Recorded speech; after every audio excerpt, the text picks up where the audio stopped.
नमस्कार, मैं पृथ्वी शर्मा और आप देख रहे हैं CTV7 न्यूज़ की खबरें। शुरू करते हैं बड़ी खबरों के साथ में। आज मुख्यमंत्री ने दिल्ली में प्रदर्शन किया है एनफोर्समेंट डायरेक्टरेट के खिलाफ में। प्रवर्तन निदेशालय के रायपुर की जो शाखा थी, यहाँ पर भी प्रदेश के बड़े बड़े कांग्रेसी नेताओं ने प्रदर्शन किया है। यहाँ पर कई बार ऐसी परिस्थितियाँ बनी जब पुलिस और कांग्रेसियों के बीच में झूमा झटके जैसी स्थिति देखी जा रही थी। हम बता दें कि नेशनल हेराल्ड केस के मामले में जमानत पर सोनिया गांधी और राहुल गांधी दोनों हैं और इन्हें पूछताछ के लिए बुलाया गया है। जैसे इन्हें पूछताछ के लिए बुलाया गया, कांग्रेसियों ने इसे बदले की कार्यवाही कहा और पूरे देश भर में प्रदर्शन किया। राजधानी रायपुर में भी कांग्रेसियों ने पैदल मार्च करके प्रवर्तन निदेशालय के सामने प्रदर्शन किया है और उन्होंने इसे बदले की कार्यवाही करार दिया। उनका यह भी कहना था कि कांग्रेस जो अंग्रेजों से नहीं डरी है, तो अब इन मोदी सरकार से वो डरने वाली नहीं है। हम केंद्र सरकार से डरने वाले नहीं हैं। केंद्र सरकार की नाकामियों को देश की जनता के सामने हम उठाते रहेंगे। हम डरने वाले नहीं हैं। सत्य परेशान हो सकता है मगर पराजित नहीं हो सकता। लोकतंत्र की गला घोटने का काम केंद्र में बैठी मोदी सरकार कर रही है, मगर हम डरने वाले नहीं हैं। हम अंग्रेजों से नहीं डरे तो ये भारतीय जनता पार्टी से डरने वाले नहीं है। वहीं महापौर ने भी मीडिया से चर्चा करते हुए इसे दबाव की राजनीति करार दिया। तो सबको पता है कि जिस तरीके से देश में ईडी का दुरुपयोग हो रहा है, जिस तरीके से इनकम टैक्स का, जिस तरीके से CBI का, लोकतंत्र की हत्या की जा रही है और लग नहीं रहा है कि इस देश में लोकतंत्र चल रहा है। ऐसा लगता है राजतंत्र चल रहा है और राजतंत्र जिस तरीके से राजा पहले आदेश पारित करते थे, उस तरीके से आदेश किसी को भी जाके परेशान किया जा रहा है। और ये जो डराने का जो और धमकाने का जो काम चल रहा है, इसका सरकार कांग्रेस पार्टी इसका भरपूर इसका विरोध करेगी। सड़क से लेकर सदन तक के इसका जवाब दिया जाएगा। एक बात सत्य है कि सत्य परेशान हो सकता है पर पराजित नहीं हो सकता। ईडी की कार्यवाही को लेकर के मुख्यमंत्री भूपेश बघेल का कहना है कि केंद्र सरकार विपक्षियों की आवाज़ दबाना चाहती है। ये ऐसा मसला है जो केंद्र सरकार विपक्षियों को ईडी, IT, CBI इन सबका दुरुपयोग करते हुए विपक्ष की आवाज़ को दबाना चाहते हैं। वहीं पूर्व मुख्यमंत्री डॉक्टर रमन सिंह का कहना है कि प्रवर्तन निदेशालय के द्वारा की जा रही कार्यवाही एक संस्था के द्वारा की जाने वाली कार्यवाही है और इसमें सहयोग करना चाहिए। उन्होंने उदाहरण देते हुए कहा कि नरेंद्र मोदी को भी यहाँ से बुलावा आया था और उन्होंने भी 9 घंटे उस पूछताछ में सहयोग किया था। कांग्रेस को भी चाहिए कि वो इस पूरे मामले में जो पूछताछ हो रही है उसमें सहयोग करे और इस तरह का प्रदर्शन समझ से बाहर है। उन्होंने ये भी कहा कि इस तरह के प्रदर्शन को लेकर वो सिर्फ ये कह सकते हैं कि चोर मचाए शोर। आश्चर्य होता है मुझे कांग्रेस के चरित्र को लेकर।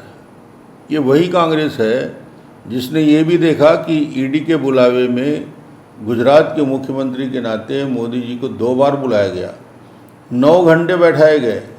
9 घंटे में लगातार मोदी जी ने कोई मेला ठेला भीड़ भाड़ लेके प्रदर्शन नहीं किया। मोदी जी ने अकेले गए और उन्होंने कहा मैं हर बात का जवाब दूंगा। हिम्मत के साथ उन्होंने बात कही और जो प्रश्न करना है, अंत में उन्होंने पूछा और कोई प्रश्न बाकी है क्या? उन्होंने कहा नहीं, अब हमारे पास प्रश्न नहीं है। 1 गिलास बिना पानी पिए जो व्यक्ति 9 घंटे फाइट कर सकता है, 2-2 बार ईडी के सामने प्रस्तुत हुए। आज इनके नेता यदि ईडी ने बुला लिया तो पूरे के पूरे प्रदेश भर को, देश भर में आंदोलन की बात कर रहे हैं। क्या मोदी जी के साथ कोई आंदोलन हुआ था? आज ये बात को देखकर यही लगता है कि चोर मचाए शोर। और भूपेश जी भी उसमें शामिल होने के लिए जा रहे हैं उस प्रदर्शन धरना में। मगर छत्तीसगढ़ की क्या हालत बना के रखी है। छत्तीसगढ़ में यदि कोयला को लेकर कोई OP चौधरी ने सिर्फ और सिर्फ कोयला चोरों की तस्वीर दिखा दी। एक वायरल जो पहले से 6 महीने से वायरल हो रहा था एक CD, उसको जारी कर दिया। आज उसके खिलाफ FIR दर्ज करके प्रताड़ित कर रहे हैं। यानी कोयला चोरों को मत बोलिए।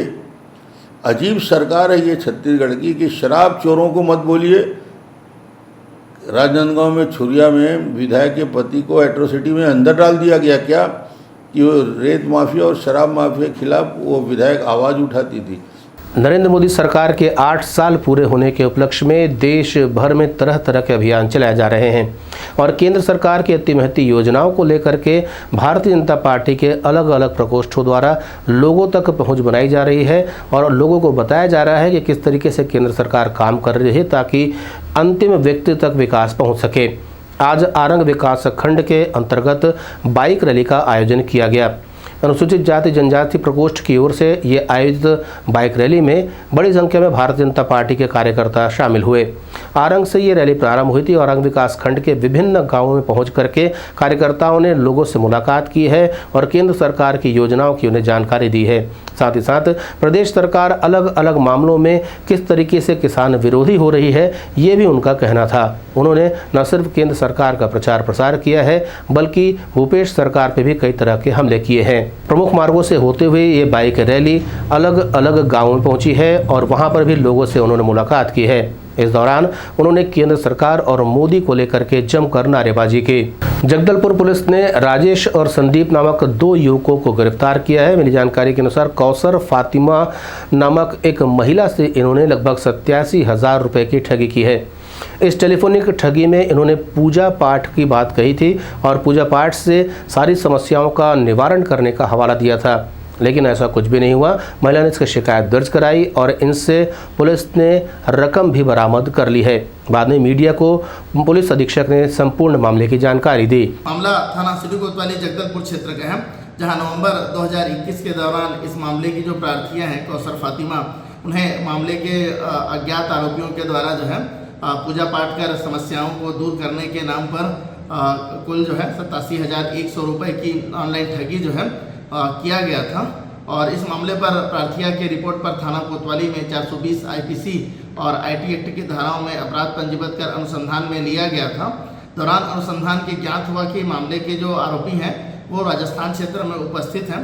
सूचना पर निरीक्षक किशोर केवट के नेतृत्व में कार्यवाही हेतु एक टीम गठित कर राजस्थान रवाना किया गया था। उक्त टीम के द्वारा राजस्थान झुंझुनू में जो है 2 संदिग्ध व्यक्तियों को घेराबंदी कर पकड़ा गया है, जिनसे पूछताछ करने पर अपना नाम राजेश और संदीप भार्गव होना बताया गया। जिनसे पूछताछ करने पर संदीप भार्गव और राजेश भार्गव के द्वारा जो है 2021 में मामले की प्रार्थिया को जो है अपने आप को ज्योति सोना बताकर पूजा पाठ कर इनके जो पारिवारिक समस्याएं हैं इन्हें दूर करने के नाम पर जो है कुछ खातों में जो है 87,100 रुपये डालकर ठगी करना जो है स्वीकार किया गया है।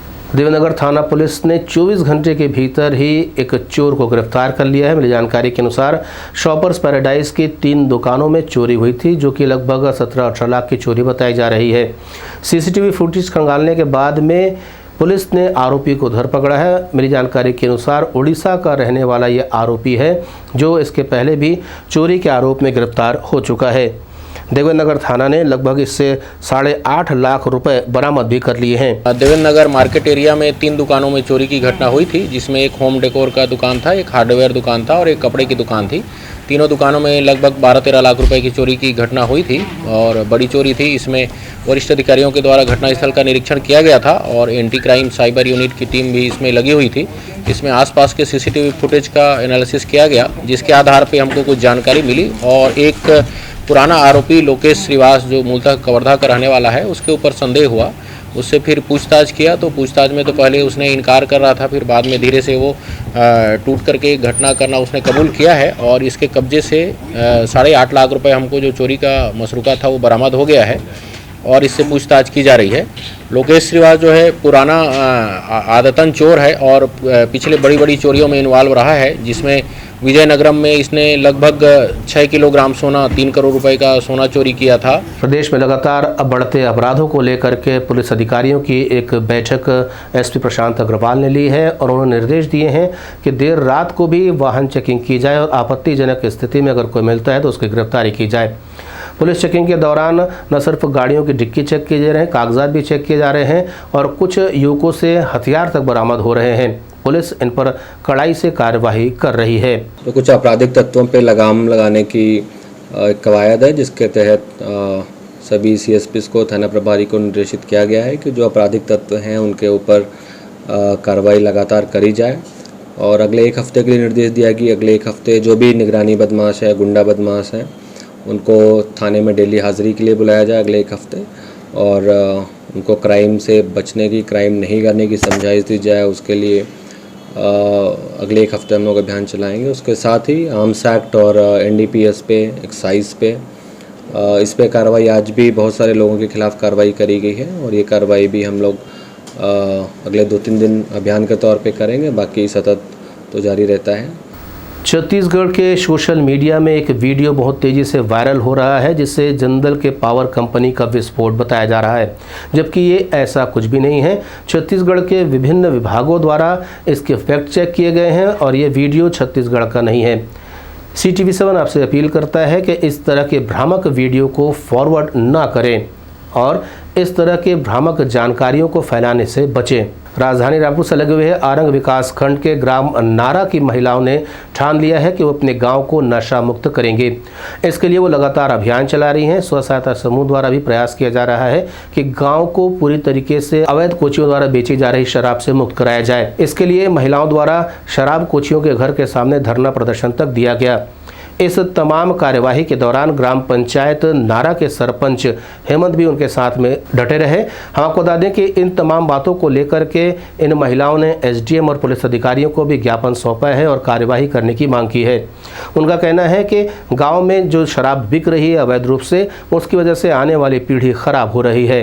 उन्होंने CTV7 से चर्चा करते हुए अपनी बातें रखी हैं।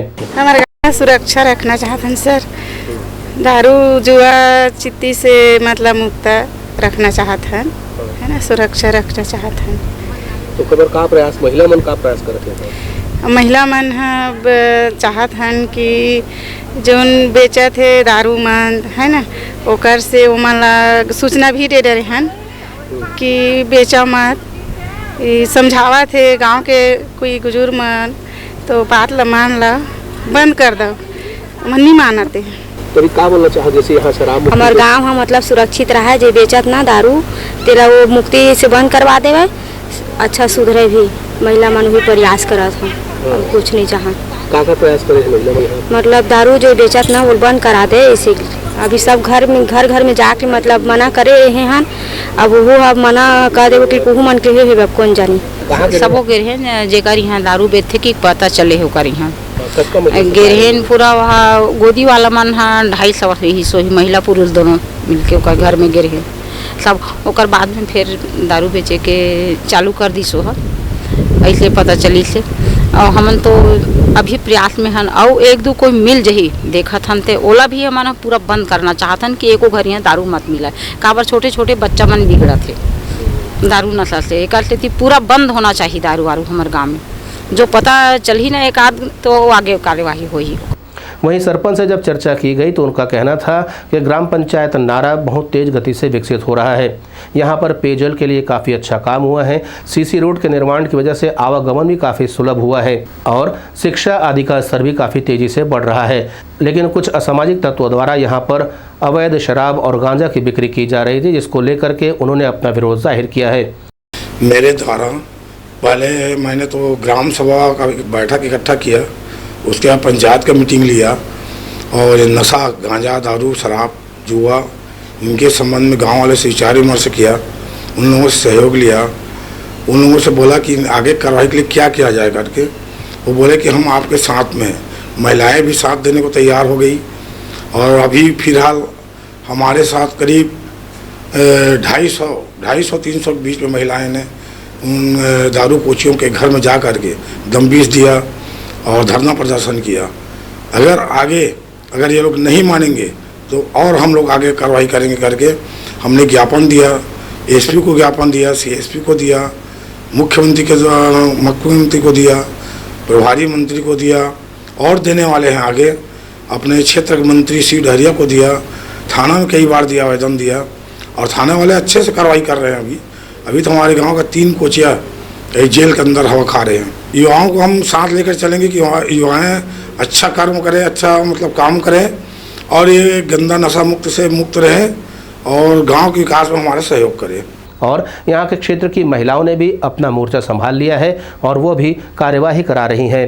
अभी यहां से 2 शराब कोचियों को मंदिरसौध थाने ने गिरफ्तार कर जेल भेज दिया है, लेकिन कुछ शराब कोचियां अभी भी यहां पर काम कर रहे हैं, जिसको लेकर के यहां की महिलाओं ने अल्टीमेटम दिया है कि अगर वो समय रहते नहीं सुधरते हैं तो आने वाले दिनों में वो उग्र आंदोलन करेंगे और पुलिस पर दबाव बनाएंगी कि उन्हें गिरफ्तार किया जाए। महिलाओं का लक्ष्य है कि ग्राम पंचायत नारा पूरी तरह से नशा मुक्त हो और यहाँ का युवा समाज की मुख्य धारा में जुड़े, न कि नशे के शिकंजे में आए। CTV 7 की खबरों में फिलहाल इतना ही। नए समाचारों के साथ आपसे फिर होगी मुलाकात। तब तक देनुमति, नमस्कार।